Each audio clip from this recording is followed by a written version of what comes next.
Dear students, हम taxonomic ads की बात कर रहे हैं और टैक्सोनॉमिक एड्स में अभी तक हमने जो पिछले वीडियो में herbarium, botanical garden, zoological parks और म्यूजियम की बात की है। आप जानते हैं कि उसके अलावा और भी हमारे पास टैक्सोनॉमिक एड्स होती हैं और उनमें से एक हैं टैक्सोनॉमिक की। Now what is a taxonomic की? You can say taxonomic key is a list of statements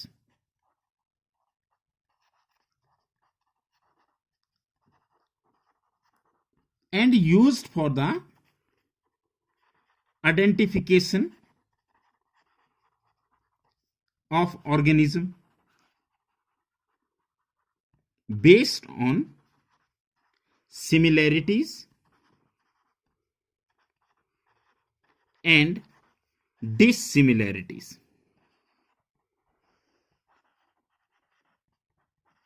मतलब क्या है कि टैक्सोनॉमिक कीज आप एक किस्म से समझ सकते हैं कि आपके पास एक लिस्ट होगी, उसमें स्टेटमेंट्स लिखी होगी और उन स्टेटमेंट्स के बेसिस पे आप किसी ऑर्गेनिज्म को पहचान सकते हैं।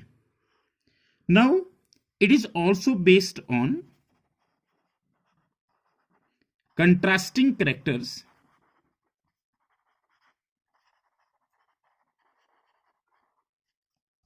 इन पेयर्स। अब जैसे मैं आपको एग्जांपल दे रहा हूं, यहां पे हम लिख रहे हैं नोटोकॉर्ड इज प्रेजेंट। दूसरी स्टेटमेंट है नोटोकॉर्ड इज एब्सेंट। तो आपने आपके पास जो ऑर्गेनिज्म होगा, आप क्या करेंगे, उसको ऑब्जर्व करेंगे कि क्या उसमें नोटोकॉर्ड है या नहीं है। अगर होगी तो कॉर्डेट होगा, अगर नहीं होगी तो नॉन कॉर्डेट होगा। तो आपको क्या करना होता है, ये कॉन्ट्रास्टिंग कैरेक्टर में से एक कैरेक्टर को एक्सेप्ट किया जाता है और दूसरे को रिजेक्ट किया जाता है।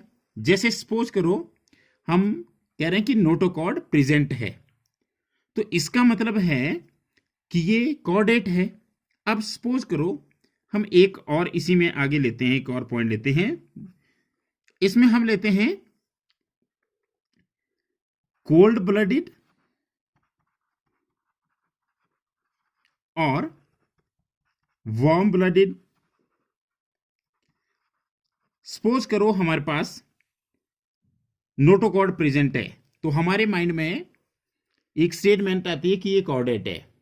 अब अगर ये कॉर्डेट है तो क्या ये कोल्ड ब्लडेड है? कोल्ड ब्लडेड मतलब ये अपना जो बॉडी का टेम्परेचर है सराउंडिंग के हिसाब से चेंज कर सकता है कि नहीं कर सकता? अगर कर सकता है तो ये कोल्ड ब्लडेड है। अगर इसका बॉडी का जो टेम्परेचर है वो फिक्स्ड है, then it is warm blooded.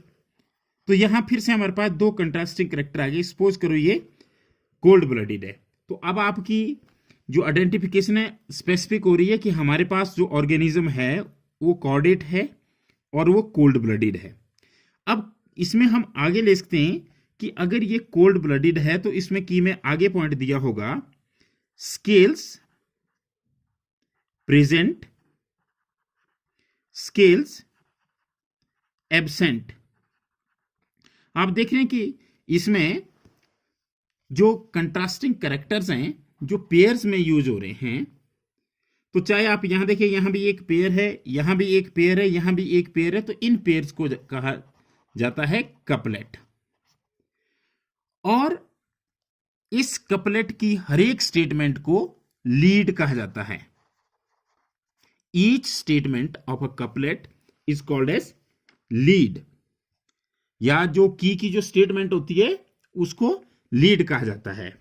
अब जैसे हमने बात की कि हमारे पास ऐसा ऑर्गेनिज्म है जो कि कॉर्डेट है, कोल्ड ब्लडेड है और सपोज करो उसमें स्केल्स भी है, तो हमारे पास अगला पॉइंट होगा की का कि क्या स्केलेटन कार्टिलेजिनस है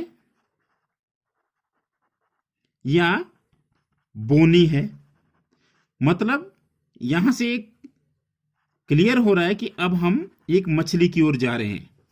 पहले हम कॉर्डेट में थे, तो कॉर्डेट में हम कोल्ड ब्लडेड ऑर्गेनिज्म की तरफ गए, और कोल्ड ब्लडेड में हमारे पास बिना स्केल्स वाले हैं जिनमें फिन्स होते हैं, स्केल्स वाले ऑर्गेनिज्म हैं, और स्केल्स वाले जो होते हैं वो हमारे पास फिश होती है, पाइसिस होती है।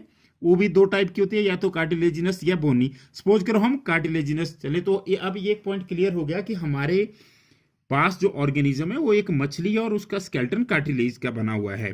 तो इस तरह से हमारी की चलती है, और ये जो की है ये मदद करती है किसी भी ऑर्गेनिज्म को पहचानने में, और ये बेस्ड होती है कंट्रास्टिंग कैरेक्टर्स पे, और वो कंट्रास्टिंग कैरेक्टर पेयर्स में लिखे जाते हैं, और इस पेयर को कहते हैं कपलेट। और इनकी जो स्टेटमेंट्स होती है, the state e statement in की इज कॉल्ड एज लीड। अब हमारे पास क्या होता है कि यहां पे चॉइस होती है दो अपोजिट कैरेक्टर्स के बीच में। जैसे अपोजिट कैरेक्टर यहां नोटोकॉर्ड प्रेजेंट, नोटोकॉर्ड अब्सेंट, यहां पे कोल्ड ब्लडेड तो वार्म ब्लडेड, यहां पे स्केल्स प्रेजेंट तो स्केल्स अब्सेंट, यहां पे कार्टिलेजिनस और बोनी। तो दो हमारे पास अपोजिट कैरेक्टर्स होती है, उनके बीच में चॉइस होती है, और उसमें से एक को एक्सेप्ट करना होता है और दूसरे को रिजेक्ट करना होता है।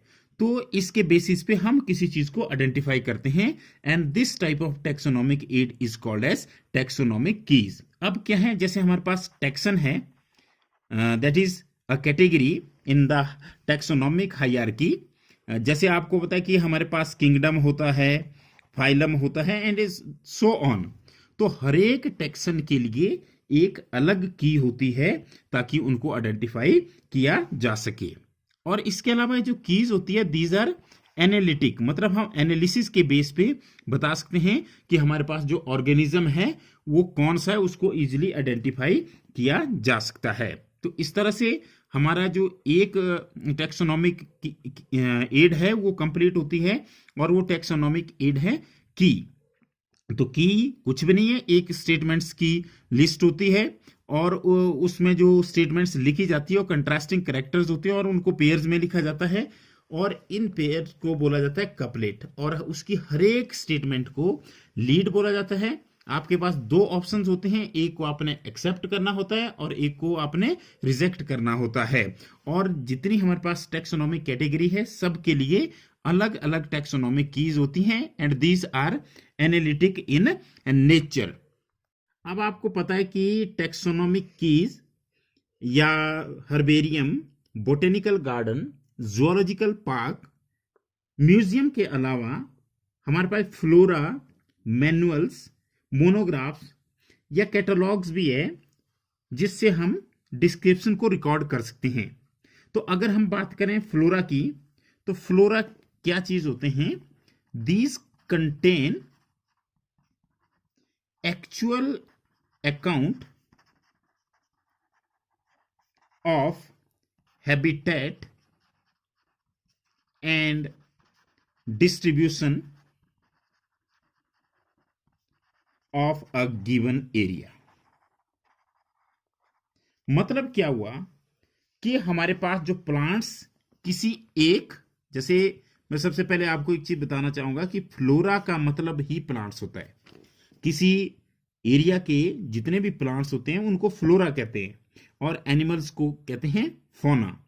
तो सबसे बड़ी बात है कि फ्लोरा जो हमारे पास एक टेक्सोनोमिक एड है या डिस्क्रिप्शन को जानने का एक तरीका है, वो किस चीज से डील करता है, वो डील करता है the distribution and habitat of a plant species of the given area. मतलब किसी गिवन एरिया में कोई प्लांट स्पीसीज, उसको किस तरह का क्लाइमेट चाहिए या वो किस तरह से वहां पे डिस्ट्रीब्यूटेड है, इस चीज की स्टडी की जाती है फ्लोरा में, और उसका रिकॉर्ड रखा जाता है। और अगर आप देखें तो इसमें एक क्या करते हैं हम, केवल एक single species tells us about the plant species living there. मतलब वहां पे कौन सी प्लांट स्पीसीज है उसके बारे में फ्लोरा हमें जानकारी देता है। तो आप ये बोल सकते हैं कि ये क्या है, इंडेक्स है। These provide index of the plant species found in that area. तो हमारे पास जो फ्लोरा होते हैं, फ्लोरा बेसिकली किसी स्पेसिफिक एरिया में पाए जाने वाले प्लांट्स का रिकॉर्ड होते हैं।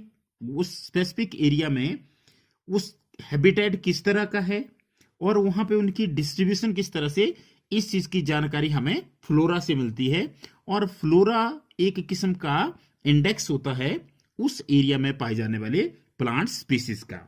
अब हम बात करेंगे मैनुअल्स की, क्योंकि हमें पता है कि मैनुअल्स, मोनोग्राफ्स, फ्लोरा और कैटलॉग्स ये मीन्स है डिस्क्रिप्शन को रिकॉर्ड करने की। तो मैनुअल क्या चीज होती है? बेसिकली मैनुअल में बेसिक नेसेसरी इंफॉर्मेशन होती है प्लांट्स और एनिमल्स की। अगर हम देखें तो these are useful in providing information for the identification of names of species found in an area. It tells us about the plant species found there and it acts as a guide to identify the plant और animal and helps in classification. Basically manual, और अगर आप flora देखें तो जो flora होते हैं वो एक पर्टिकुलर प्लांट स्पीसीज किसी एरिया में है उसके बारे में इंफॉर्मेशन देते हैं कि उसका हैबिटेट कैसा है, उसकी डिस्ट्रीब्यूशन कैसी है। अगर हम मैनुअल की बात करें तो मैनुअल क्या करता है, उस एरिया में जितनी भी स्पीसीज है उन सब के बारे में इंफॉर्मेशन रिकॉर्ड करता है, उन सब के बारे में उसमें इंफॉर्मेशन होती है।